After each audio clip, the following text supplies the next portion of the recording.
I reminded you that you are perfect, would you argue me down or step into your perfection? Welcome to Perfect Mode, where there are no excuses, no expectations, and we explore the world without limitations. I'm Jay Clay, rapper, the spiritual teacher, with my co-host Troy Washington, your friendly neighborhood realtor. Let's be real, so let's be perfect. Perfect! Everything, anything, many things, plenty things, perfect.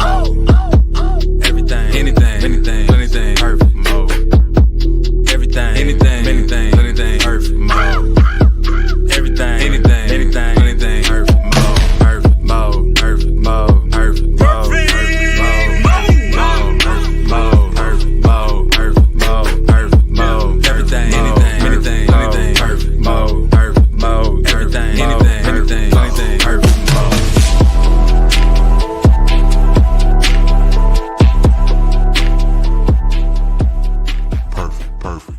Perfect. Welcome to Perfect Mode. And first off, let me start by telling you that we love y'all. We're grateful for the opportunity to be anywhere, sharing our thoughts, hopefully in helping you realize that you are perfect. And the reason why I can say that unapologetically is because I know that you are one of one, numero uno, and you cannot be replicated, duplicated. And the only reason, and I mean the only reason you would think otherwise, is if you're looking at this person next to you and saying, I'm not them. But guess what? You are you, and that's all you need. And of course, it's yours truly, Troy Washington, your friendly neighborhood realtor. And I have my boy Jay Clay, spiritual rapper and teacher. And we're about to jump on and talk about the art of mind training. The art. It's art, baby. The art of mind training. Cultivating thoughts that heal. What up, Jay? What up? Happy day. Happy Sunday. Happy perfect day to all my perfect people in perfect land at the perfect place, perfect time, listening in. Yeah, man, before we get started, go ahead, hit the share button, like, subscribe, all that good stuff. And this topic right here, I feel, is one of the most important ones because our thoughts shape our reality, literally. We can't separate our thoughts from our reality because it's the filter with which we experience our reality from. And so it's important that we really cultivate, the thoughts that we want, especially thoughts to heal, and not thoughts to destroy and wound and hurt and all that good stuff. But yeah, what's up, Troy? What's the deal, baby? And yeah, just kind of reiterating what you said, like, share, and subscribe. We definitely appreciate it. But when I first thought about number one, it's funny because I don't know what it is, but over the past few days, I've been in I don't want to call it a weird space, but I just been in a space of, I guess, the art of cultivating my own thoughts and just trying to understand. Again, on a large scale of things, we always think we know what we want. We always are trying to attain something, but just looking in the details, and it's just when I saw this, it just put me on notice. But go ahead, Jay. Yeah. And so I guess to kick things off, like let's talk about what mind training is. Like, what do we mean by the art of mind training? And simply as that, like, I mean, like we train different parts of our bodies. We train ourselves when we start a new job or just new anything. We figure out the ins and outs. We want to start training it, and our mind isn't that different, except our mind has been trained for us. Like, we might go to school or class or even work, and they train us how we're supposed to act. But the art of mind training is you are the selector of this now. Like, you are the one that says, these are the thoughts I want to learn. This is how I want my mind to act and react in any situation. And it's about doing that. But yeah, go ahead. No, I love that thought, because the first thing that comes to my mind is you trying to figure out what it is that I want my mind to do. Like, just like everything, like you said, it's kind of like working out and exercise. You don't just get on a treadmill and start running. At least I don't know anybody that does it.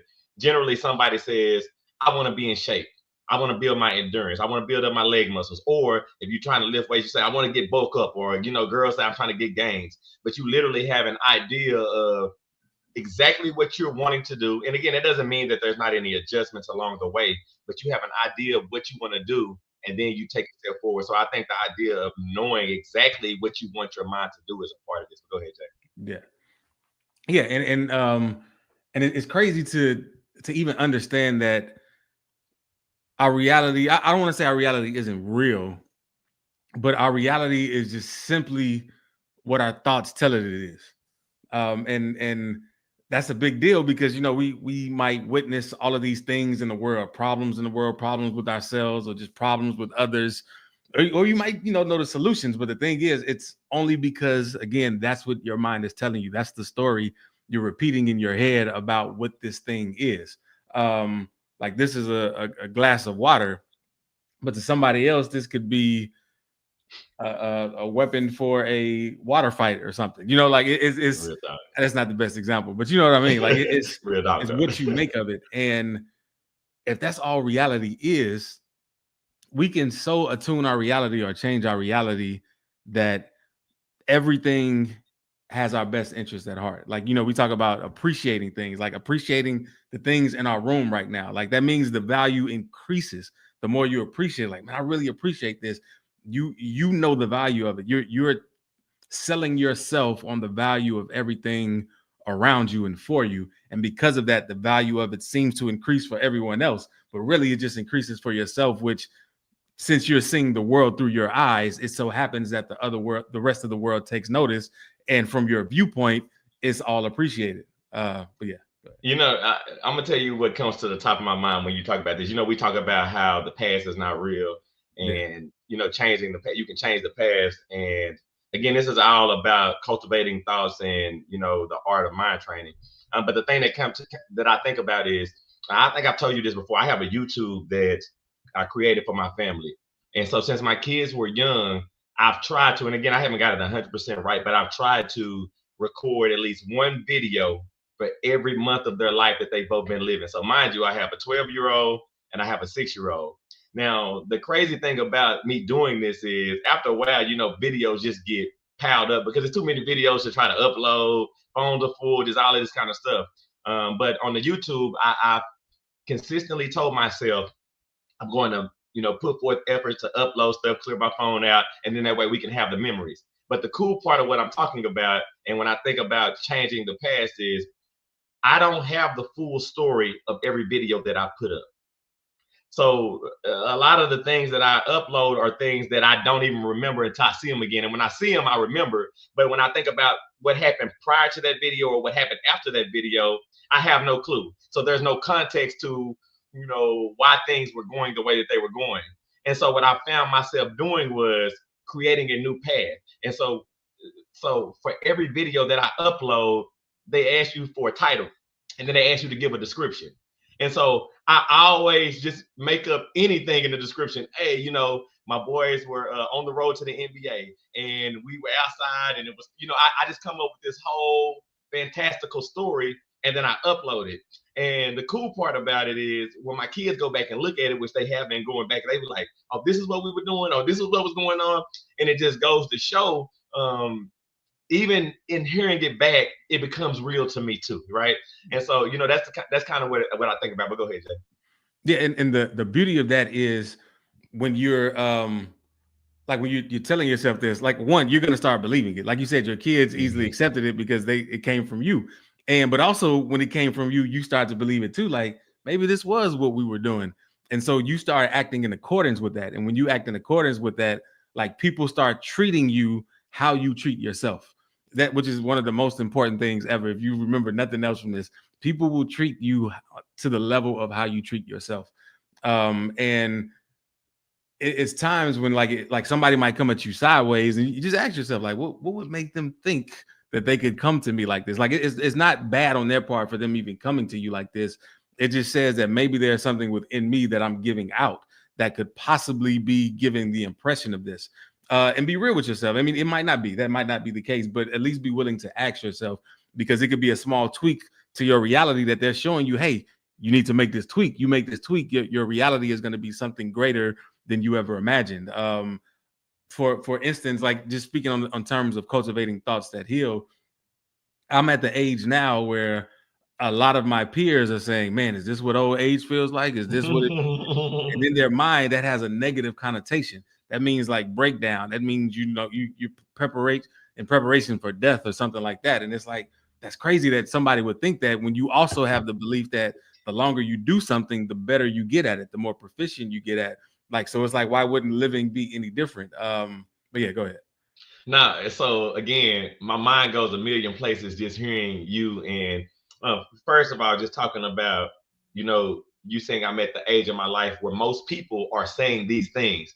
And what's so funny about it, when you were saying, the emotion that came out of me was, I feel like at this stage of my life, this is the point where I know the most and I want to live the most. So that's neither here nor there. It's funny, but again, that just shows you, when we're talking about the cultivating of thoughts and what you think, and that's also a reflection of my daily behaviors, my daily habits. Again, I won't say that I'm 100% always consistent, but because I do have the mindset of living and life and growth, and again, the me training my mind to think this, it's the reason why I haven't missed a day working out this year. It doesn't mean I won't miss one later, but that's also going to be a product of where my mind or what my thinking is at the time. But the other reason why I shared the story also, when we're talking about the art of mind training, is the fact that I want everybody to understand that uh, your mind is a blank slate at any given moment. And so even when I go back and look at these videos, you're right. I'm crafting a whole world for everybody. But it shows that it doesn't have to be me looking at a video historically. If I'm really trying to get into the art of mind training and cultivating my thoughts, me allowing myself to see that my mind can be a blank slate today is very important. And that's just the way that I look at it. But go ahead, Jay. Yeah, and just kind of switch gears a little bit. Like I want to talk about why this is non-negotiable, because we negotiate with ourselves about a lot of stuff. We might say, yeah, I'm gonna go this hard at my day job or my activities today, and then the day comes like, oh, I'm tired, I'm gonna do Yeah, this and real all of that. talk, man. But mind training, like, again, this is the interface with how you deal with reality. Um, it's the it's every like it's literally everything. Again, we talk about how you and the person next to you can see the same thing. You and your siblings, if you grew up with siblings, y'all can see the same things, but you both live in different realities because of the stories that you're telling yourself, the different nuggets of information that you're accepting and doing certain things through. And so what one thing I know about everyone is you want to be happy. Everybody loves who doesn't love happiness, um yet so much of what we take in, or not even take in, so much of how we react to what we take in, we react to what we view and see and hear, we have a negative story with it, or we have something of separation in it, something that says, oh, this is dangerous, this is bad for me, this isn't the healthiest for me. And there's a reason why you might not feel your happiest or you might not feel your healthiest, is because you're giving yourself these things. You're negotiating with yourself by saying, oh, let me accept this illness into my world. Let me accept the illness, that this is real and that I can be affected by this. And your reality follows suit. And it's like, it doesn't have to be that way. Like, don't negotiate with yourself. Choose what you want. Choose that happiness. Choose that joy. Yeah, go ahead. No, and just kind of add on that again, me talking about your mind being a blank slate. The reason why it's hard for people to choose the reality that it serves them the best is because you're leaning on historical data that might not even be your own. And so that's the reason why having a blank slate or having freeing your mind allows you to see outside of that. But not only that, just to kind of again piggyback on what you're saying, I think that it's important for us to dissect what we're saying that we want, because we flippantly say things like, bro, there have been times where I'm doing something and I say that I'm tired just because maybe the ambiance of where I'm at tells me that I'm tired, but I'm not tired. And again, it goes to show you that is the art of mind training in a way that's not helpful for me, because I'm preparing myself for something that I don't want. I want to go lay down, or I want to just lay back, or I don't want to do anything else. When reality is, I know that I want to. And so I think that just really listening to what you're saying, dissecting what you're saying, and understanding your reasoning for your decision is very important. But go ahead, Jay. Yeah. And to that, you took my mind on something when you said that, like, I'm tired, or which made me think of, like, when I say, like, I don't feel like doing this right now, but like we don't always correlate the relationship to feelings and thoughts. like they kind of influence each other. They're kind of one and the same in many instances. Like if we think something is going to be good for us or great for us, we feel that joy like immediately, even before it happens, even before we engage in it. If we feel like something is going to be tough and we're not we don't feel like we're up for that tough challenge, we're going to have a negative thought about it, which in turn has us have a negative feeling about it. And so it is important that we check in with our feelings, we check in with our thoughts. And when we are not feeling up to par how we want to feel, we can say, you know, what thoughts am I associating with this? Like, why am I choosing to believe in such thoughts to invoke such feelings? And is there a new thought that I can come up with it? Like, and you don't got to jump for the highest thought. Just something that makes you feel even a little bit better will get the momentum going, so that then you can reach the higher thought and the higher thought and the higher thought like that. Funny, I think about whenever we're fasting. Like, so whenever you do the 3-day fast, bro, the amount of negative thoughts that come into my mind when we've done it is crazy. And again, this fortunately for me, what we're talking about is a lifestyle that we're actively trying to perfect on a daily basis. We're trying to engulf ourselves in that, so that way, you know, it's 100% in a sense, right? And so I could think about all the times when I'm fasting, and I'll be thinking, man, I'm starving. Now, again, starving has its own connotation of what that means. Or I'm like, man, I don't think I'm gonna make it. Or man, it's just as soon as it's so many things, and you do it unconsciously. You don't even think about it. You're just so in the habit of saying things or feeling things that are not real. You never take a second to try to retrain yourself. And I think that's the part of it. When it doesn't matter what it is. Sometimes when you have those thoughts in my own mind, it might not be good for you. It might not be what you truly want. But I think the deal here is looking at what you're saying and saying, does this really apply to me? And you know, when I'm in my fasting, I would generally say that I'm starving, and then I would ask myself, "Am I really starving? Am I really starving? Am I really finna die? How hungry am I?" And even though I believe what I'm saying on the surface, me challenging what I'm saying gives me a sense of relief. It gives me an opportunity to go a different direction and see how I feel about that. Oh, you know what? I ain't starving. I done did this before. You know, that training helps ease whatever the process is. But go ahead, Jay. Yeah, and it's so subtle because like you don't always notice the amount of thoughts that's going through your head at any particular moment. Like for instance, you may log on to social media, you see something, and you might say like, "See, that's why you can't do this, or that's why you can't be out there like that." Like you let this one video justify so much. Like you don't even realize that you just said that to yourself, but at the same time, you're that how could that can affect you in a negative way is that one, you believe that you can't put yourself out there in a way that can put you in a better position because you might fail at it in front of others, or you might believe that what happened to them is a permanent state that they could never come overcome, and so you would fear that state as if it has the power over you versus you having the power over it. And it's all these little things, these micro decisions we make, these micro thoughts we have that over days, over weeks, months, years, it is ingrained in us so much that we don't think the thought anymore. It's almost automatic. It's a habit, which is just our thoughts and actions we are unaware of. And so it's so in a way, the way to unravel that is to become aware of it again, and then it start to change and start to choose again.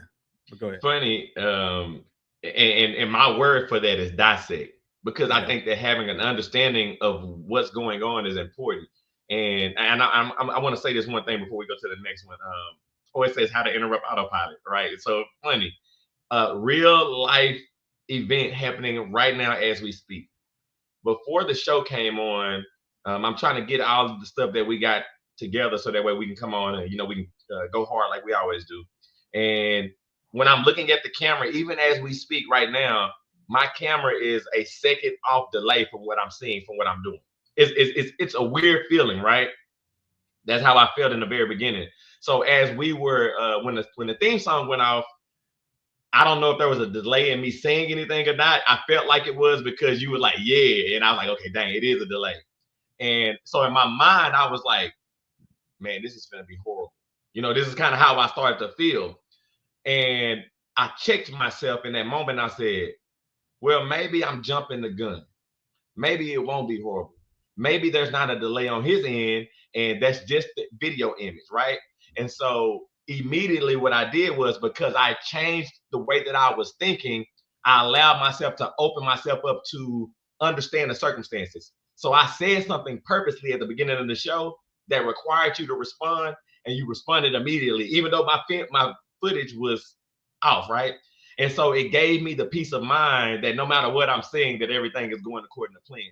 But I had to first tell myself that this is not going to be horrible. Go ahead, Jay. And like you said, like even for those that don't know, even behind the scenes, I sent him a message and told him his video is choppy, but his audio is perfect. So it's like, even though that your video is, it doesn't matter because we're still getting from it what we need to get from it.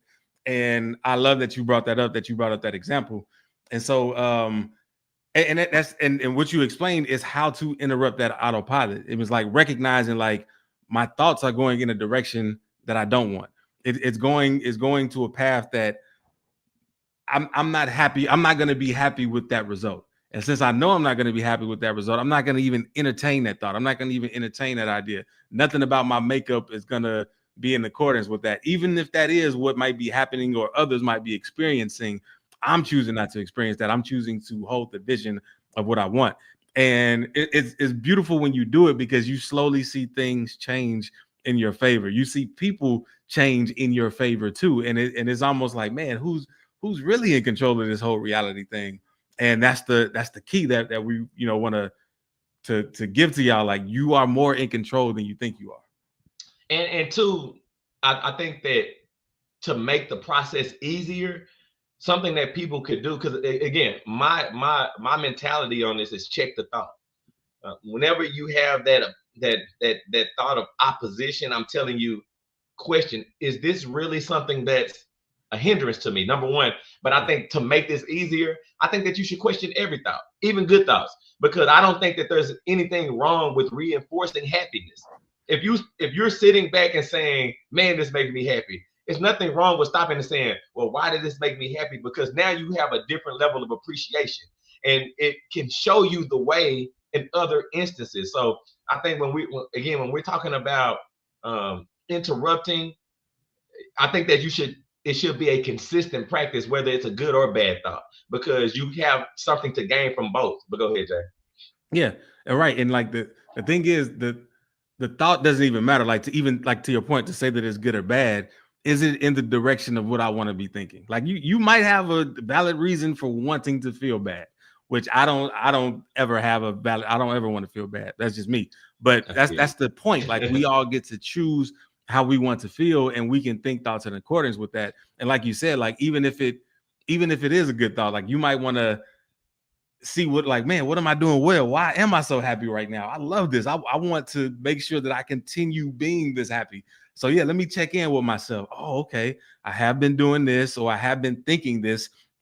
I have been embodying this, practicing this feeling, cultivating this.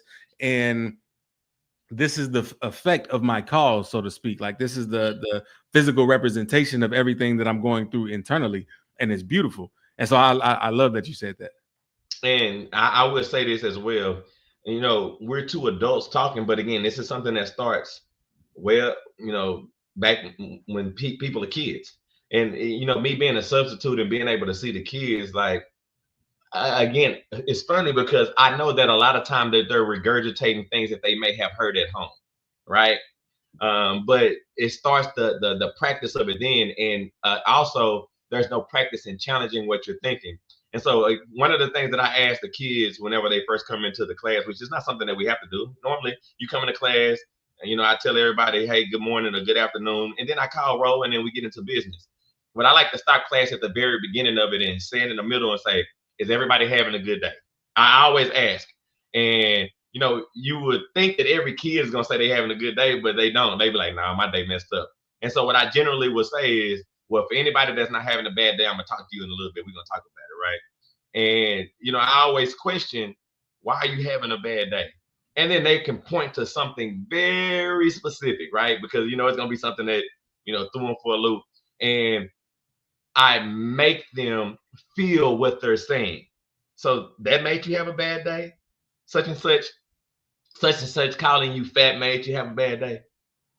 Are they gonna stop you from doing anything today? Are they gonna do anything? Are you still gonna be able to hang with your friends? Are you having fun in Mr. Washington class? So it's not like you having a good day.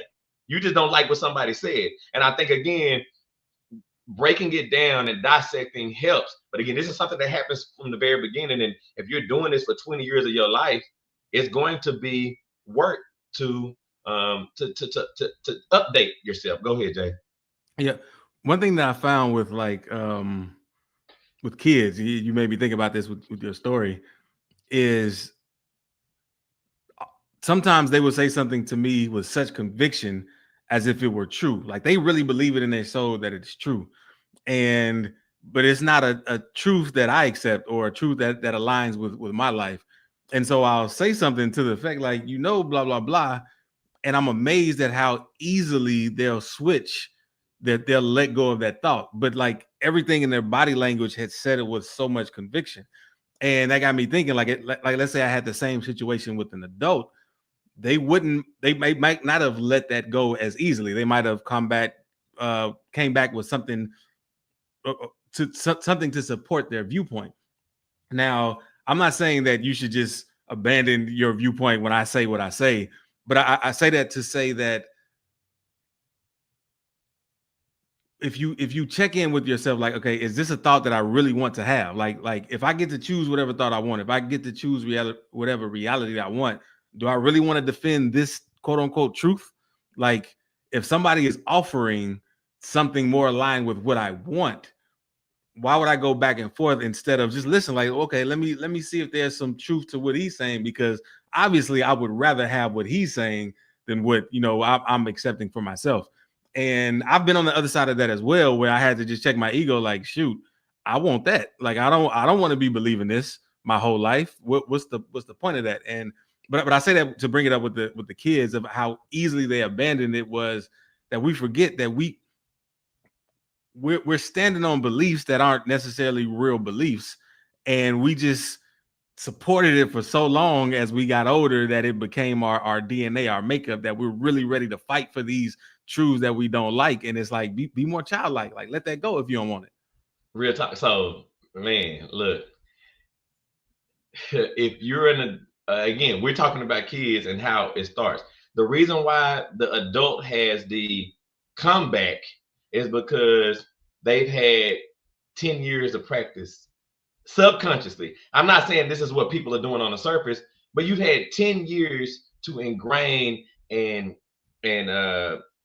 buffer your thoughts on what you think. And that's the beauty of life. That's the beauty of life.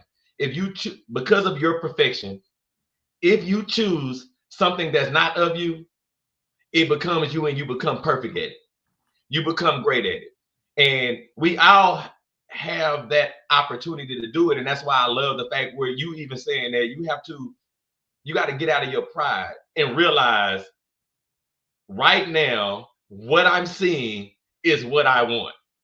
Because regardless of how I judged it in the past, it's where I want to be. And I can't allow my own self to dissuade that. But go ahead, Jay. Yeah, so check this out. I was watching something with an interview with Derrick Rose recently, who's an NBA player, played for Chicago originally, played for other teams, and he got hurt, a couple times, and it kind of derailed his career in his eyes. And when I was listening to the interview, it's funny because I like listening to these stories, because a lot of these athletes achieved greatness simply because they weren't willing to succumb to the commonality of things, like what others say. Like they knew, they was like, nah, I'm gonna find a way to make it. I'm gonna find a way to be the best. I'm gonna find a way to be the better. Even though I got beat this time, I'm gonna find a way. I'm gonna do what I need to do so that I can, be right in me. And he pretty much was, saying things in his own way like this, like he had that mindset. And then when he got hurt, he was speaking on that, and he said, and then I accepted that I would never be the same again. And I'm like, why?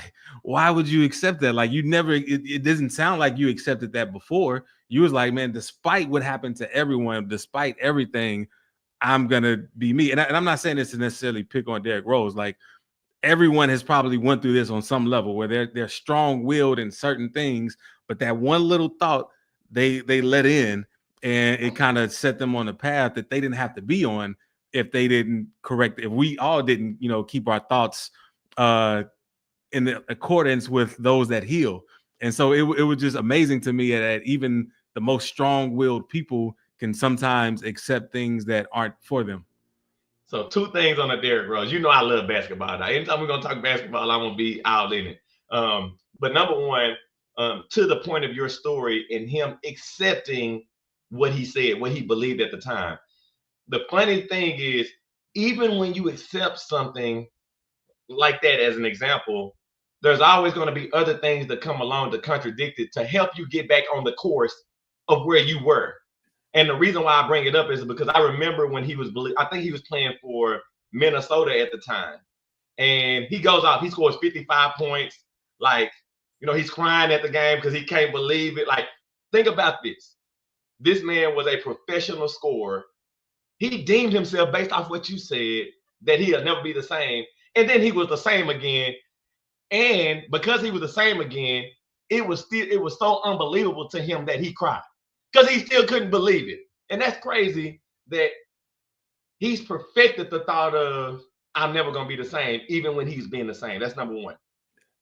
But just to go even further on the Derrick Rose story, I was listening to something of his recently too, because I love the story as well, just because I'm a basketball head like that. And he was talking about his MVP year, right? And he was talking about what made him be an MVP. And you're right, is his mentality. One of Derrick Rose's the person that he was seeking to be like was Kobe, just so you know. And I don't know if you heard this story yet. And so the whole thing is that MVP year, he was in Kobe mode. This is a mentality. This is a thought.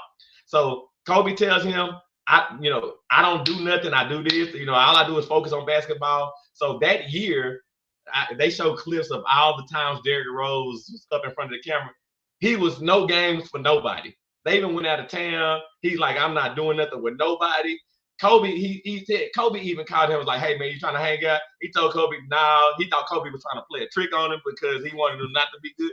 So his entire mentality was, I have to do this, and I'm great at doing it. And the reality was that was his best year because he believed that. He literally willed himself based off of his thoughts to be the best player in the NBA. And he was. And it just goes to show that if you're 100% bought in, again, that's whether bad or good, because we just told two different sides of it. You're right. You're perfect.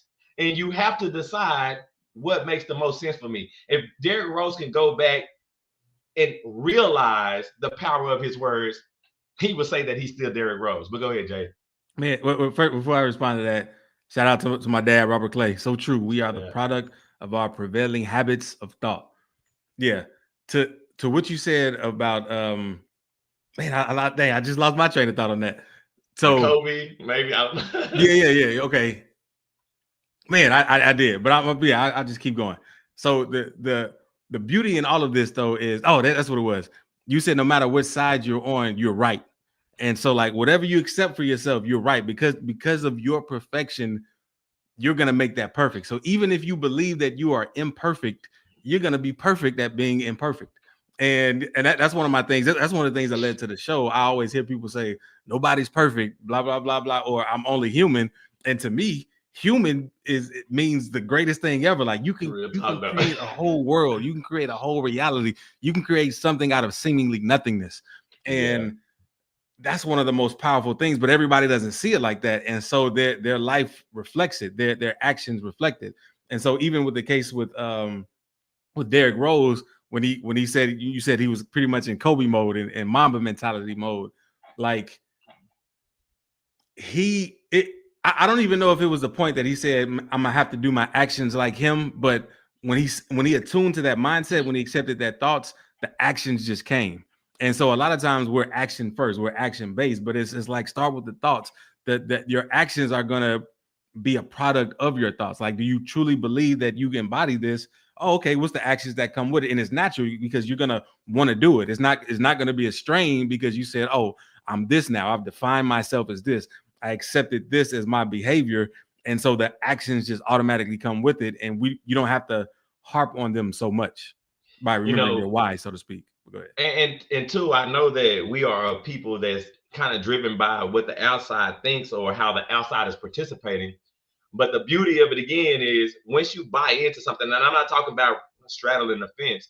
Once you buy into it, the majority, not everybody, but the majority of the world is going to follow. And again, I'm gonna use some basketball, information as an example. But like Mac McClung, and if you don't know who Mac McClung is the dunk contest champion. He's won 3 years in a row. Dude is not in the NBA. He's been on a G League contract in and out, but he's never had his chance in the NBA. But somewhere he says, I'm the best dunker in the world. And the reality of it is now the majority of people saying he's the best dunker in the world. There are people that saying that he saved the dunk contest. Now, mind you, I'm a person that watches the dunk contest every year. So there's no need for saving.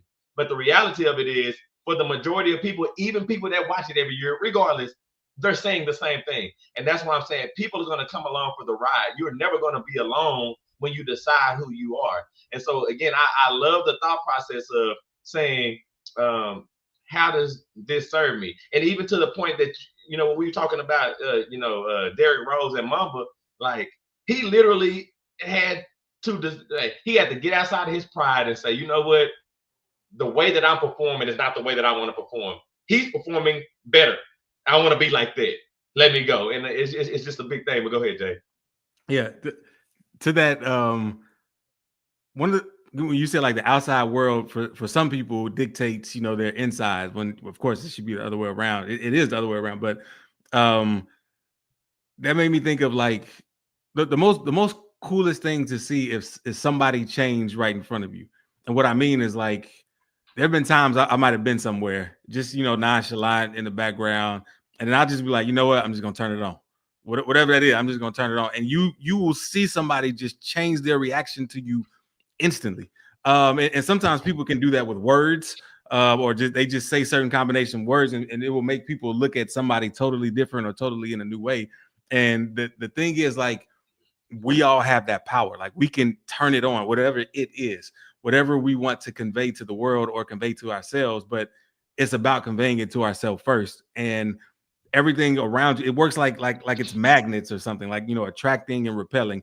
It attracts everything that is like it. It repels everything that is not. But it all starts with you. It's your mind.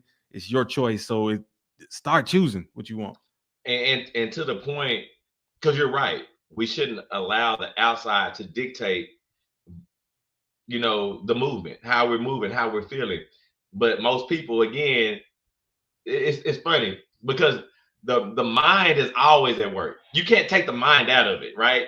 And so what happens is even the people that are allowing outside, forces to influence what you're doing, you have a thought about that outside source first. And so the thought is, and I told you this before, I would write a song and I literally would say, Jay Clay and Charnay gonna think this go hard. Like, I'm putting y'all before, what do I think about it? And now what I'm relying on is, if y'all say it go hard, then I'm going to say it go hard. You know what I'm saying? And again, I know that's on the surface, but in most people, whenever they're taking a step out of their house, it's going to be predicated on what they think other people think about them. When I go to work today, if I don't dress up a certain way, I need to dress up this way because I need to make sure everything is going the way that I need to. Or whenever I'm driving, like it's all predicated on what other people are going to think or how other people are going to react. Go ahead, Jay. Yeah, when you said like your mind is always at work, it made me think of some not conditioned thoughts, but some thoughts that I conditioned myself with. Is that like, yeah, the mind is always at work, even when you're sleeping, even when you're dreaming, because again, we talked about this before on the show where you could be tired, but when you go to sleep, your mind is still working, it's still dreaming, it's doing stuff, it's stopping your body from moving in most cases while you're asleep. Like it's like if I'm tired and my mind's not tired, what is tired, which is something else. But to even drive this point home, and you saying that and me thinking about it, I haven't had a bad dream in years. Like, I can't remember the last time I had an actual bad dream, but I remember being a kid, and before I would go to sleep, I would be like, no scary dreams or no something. Like I would pray for that before going to sleep, because I used to be scared of a bunch of stuff. And the fact that I don't have scary dreams anymore is a testament to our mind. Like they say, the dream world is where we kind of play out ideas just in a contained environment before we, add it to our real world, so to speak. And a lot of times, like look at what your dreams are saying to you about your mind. Like, how are you reacting in certain situations? And if you're reacting in such a way in your dreams that you don't want to react to in real life, you get to choose that. You get to start developing the habits, developing the thoughts, so that you can have that now. Nah, so ultimate. So shouts out Jay on your prayer when you were a kid. And my kids don't necessarily pray that specifically, but they do pray something around about that way, right? Um, but the reason why I pointed out is because that was mind training then. Like you were voicing to yourself what you don't want, right? You were training yourself to say that this is not something that's going to be a part of my life. And again, something as simple as a prayer, you had practice when you were a kid. So you're right, when we're adults, we're not going to have it because we've already rid ourselves of the we've already said that this is not a part of our life. And funny thing that prayer is the way. It's just that's a whole nother conversation. But if there is some type of practice that you could do, uh, why not focus on the negative things in your prayer and only focus on the things that you want? But go ahead, Jay. Yeah, and like you said, like what like prayer, like what prayer really is, it's a way to attune to that thought that you want. Like, it's a way to, like, you're praying for it, but you're aligning with it. Like, a lot of times when they teach how to pray, you start with gratitude, and you start with acknowledging the higher power, which is important, because if you pray, why not pray to an entity or a substance or energy that has the power to grant this? But you might not know at the time is you're syncing your level with that. Like, you're starting to match that energy that you've given power to, that's greater than yourself. And so you're rising up to that, and you're, in a sense, in the state of prayer, you're in the state of practicing that what you pray for. You're in the state of practicing that energy.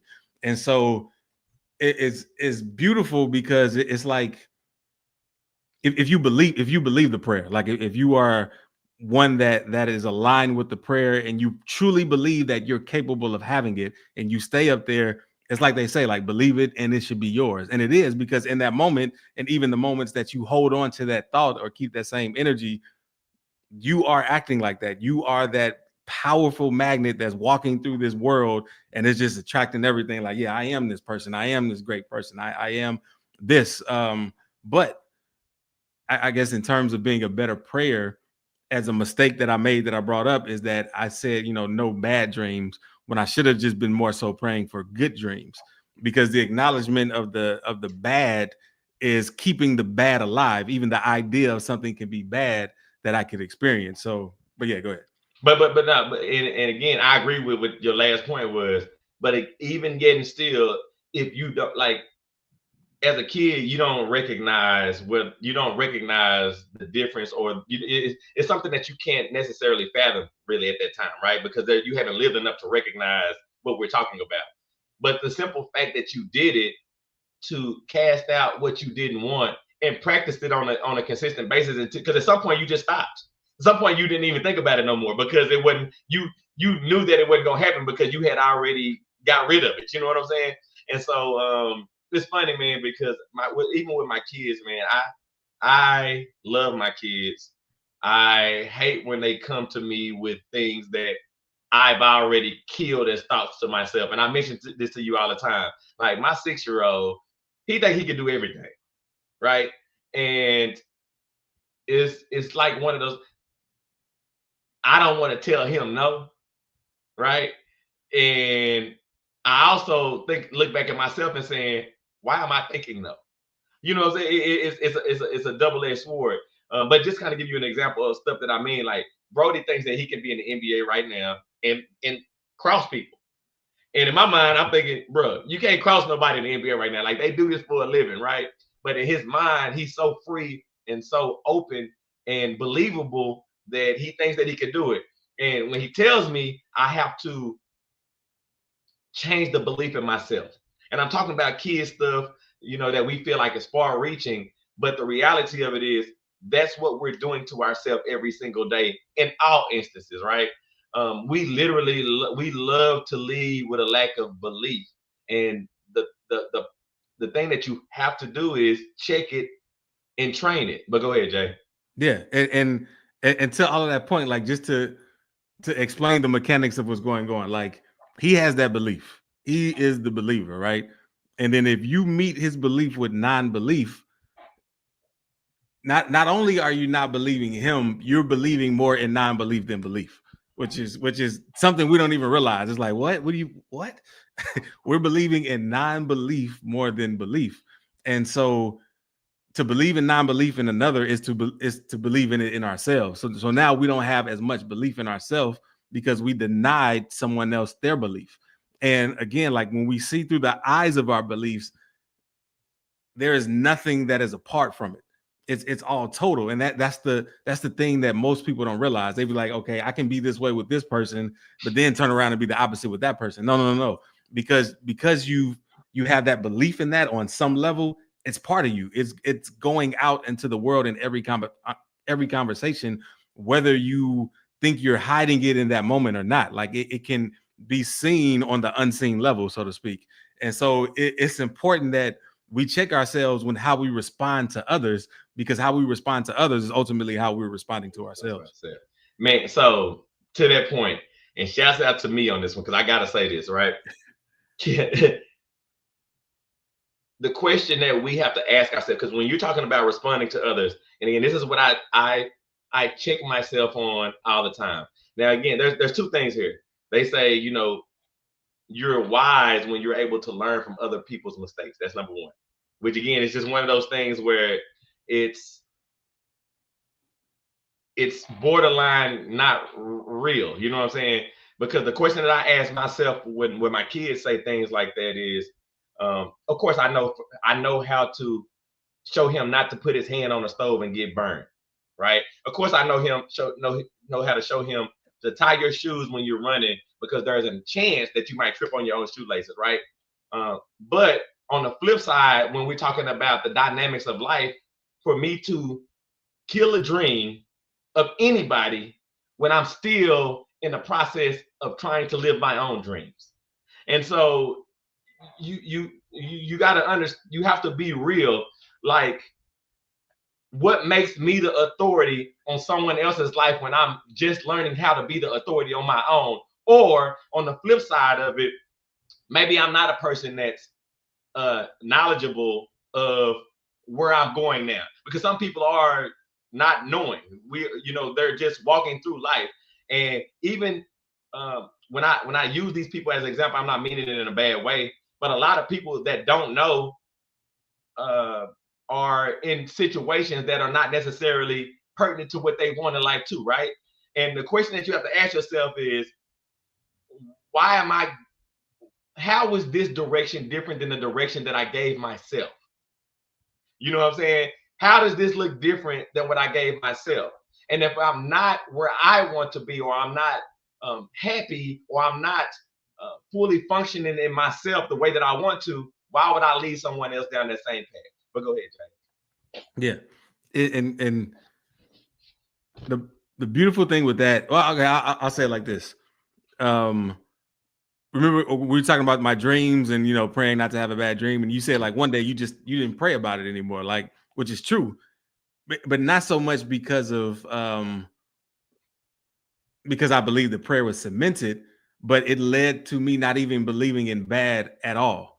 So for instance, like I saw a video recently about somebody talking about demons and how they can spot the demons in people, and that they remove themselves as if it's a scary thing or a bad thing to be demon-like. And I know a lot of people that have these beliefs believe that maybe some angels or an angel had fell and became a demon. But I'm like, okay, if that's the case, a demon can rise and become an angel. Like it's nothing to fear. It's just somebody who forgot, who put their perfection in something that's not ultimately of them.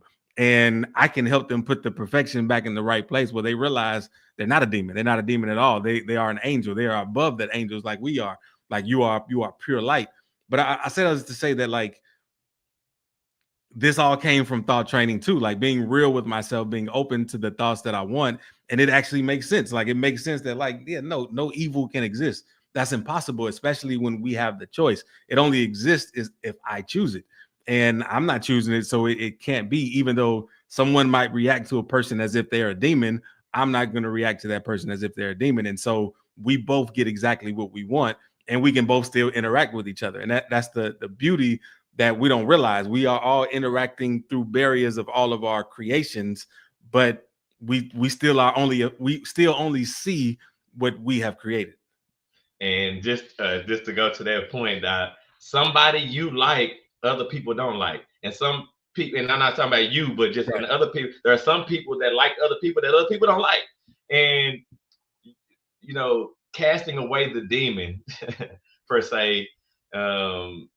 Is not really a real thing. And the only reason that anybody, you know, a fallen angel becomes a demon is because they believe it too. They Derrick Rose.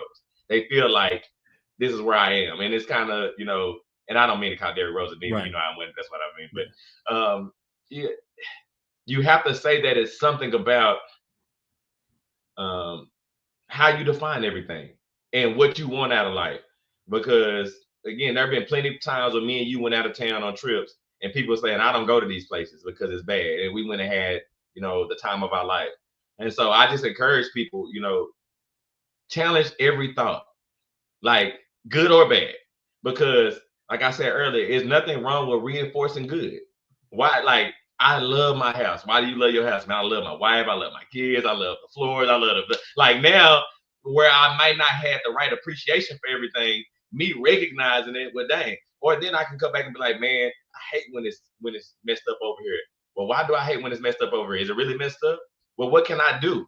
Well, maybe it's not messed up and I'm just looking at it the wrong way. Oh, from this angle, it actually looks different. So it's just challenge every thought to give yourself an opportunity, because training your mind is going to be it's going to be something that has to be habitual, something that you have to actually train at training. But go ahead, Jay.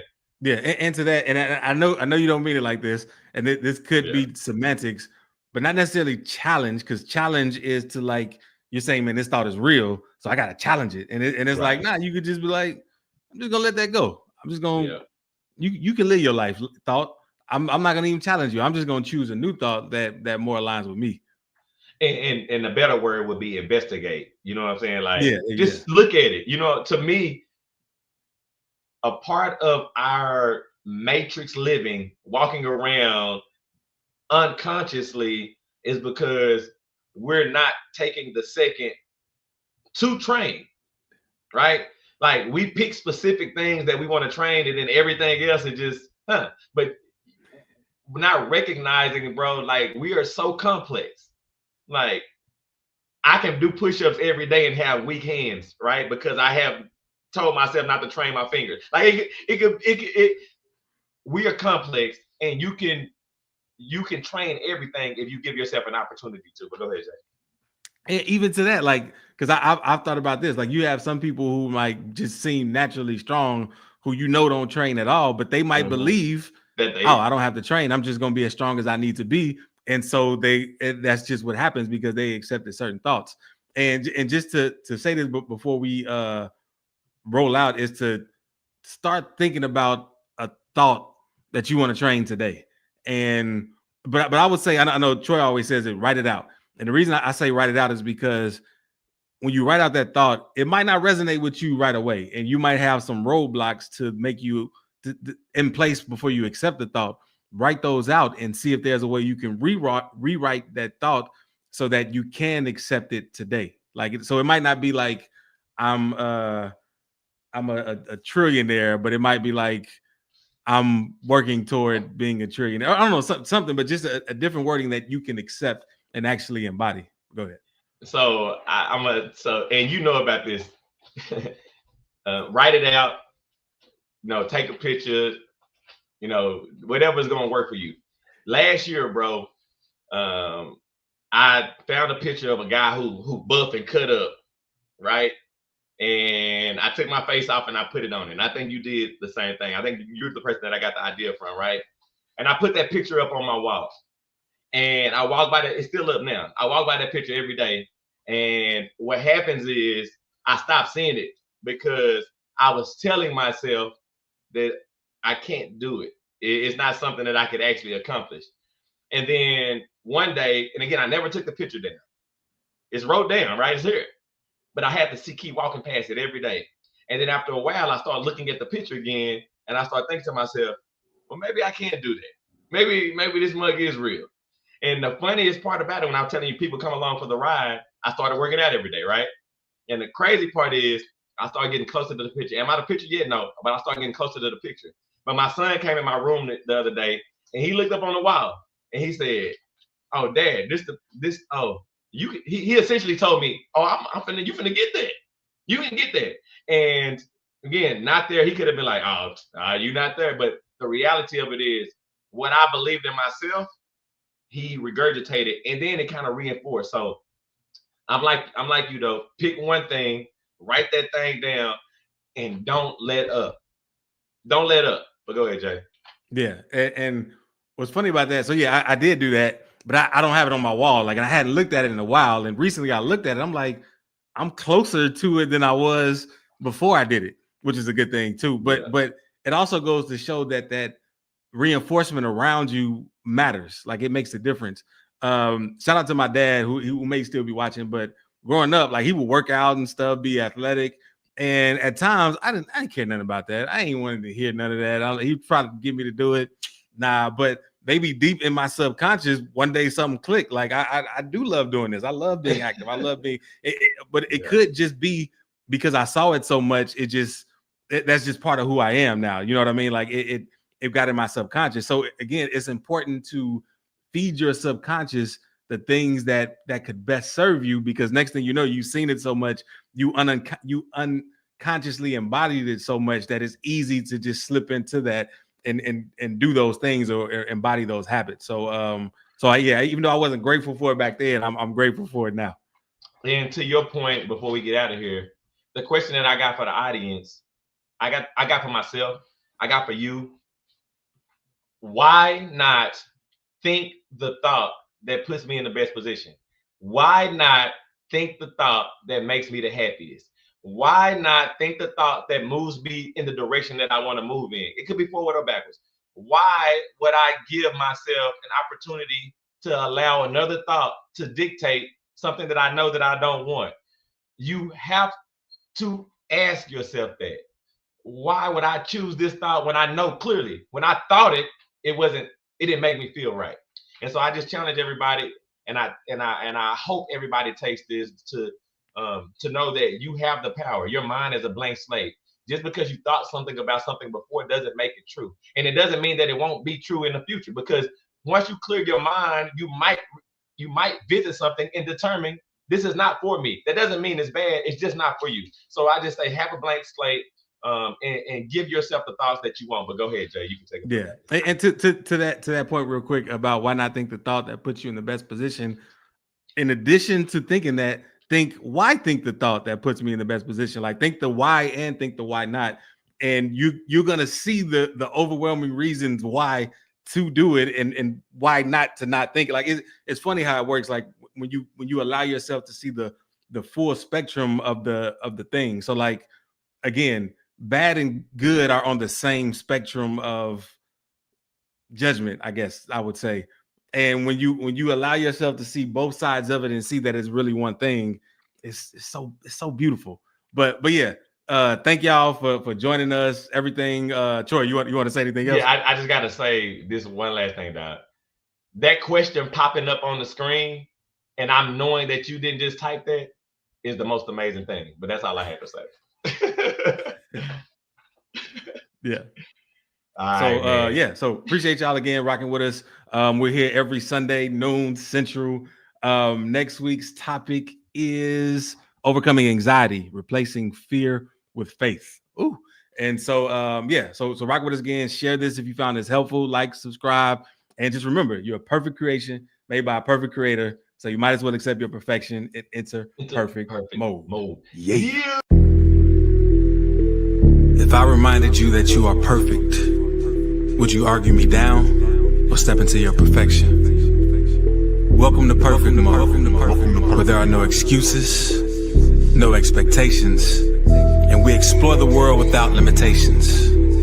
I'm Jay Clay, rapper, the spiritual teacher, with my co-host Troy Washington, your friendly neighborhood realtor. Let's be real, so let's be perfect. Everything, anything, many things, plenty things, perfect. Everything, anything, many things, plenty things, perfect mode. Everything, anything, many things, plenty things, perfect mode. Everything, anything, many things, plenty things, perfect mode, perfect mode, perfect mode, perfect mode, perfect mode, perfect mode, perfect mode, perfect mode, everything, anything, many things, plenty things, perfect mode, perfect mode, everything, anything, many things, plenty things, perfect mode.